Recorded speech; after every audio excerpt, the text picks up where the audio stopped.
এখন জিগাতি যাহা করহ শ্রবণ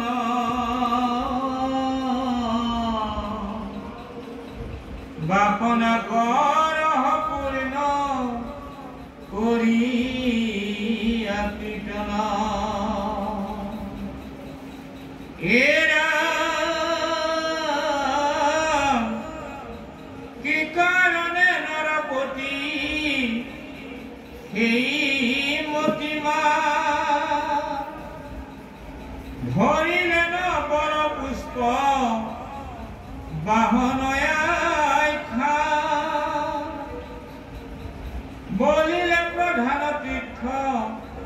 পবিত্র পুষ্কর তাহার প্রমাণ কিবা ওহে মুনিবর এরা এ কব বিবরিয়া করহ বর্ণন শ্রবণ করিতে পদে করিয়া পিঞ্ছন ঋষিদেব কৌতূহল দর্শন করি বিধি রচনা নিজ মনতে বিচারি এরা কহিলেন শুন শুন ওহে ঋষিগ জিজ্ঞাসিলে যাহা তাহা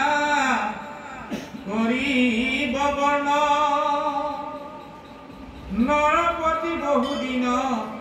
একান্ত অন্তরে পুষ্কর তীর্থতে তপ আচরণ করে করে নসাধন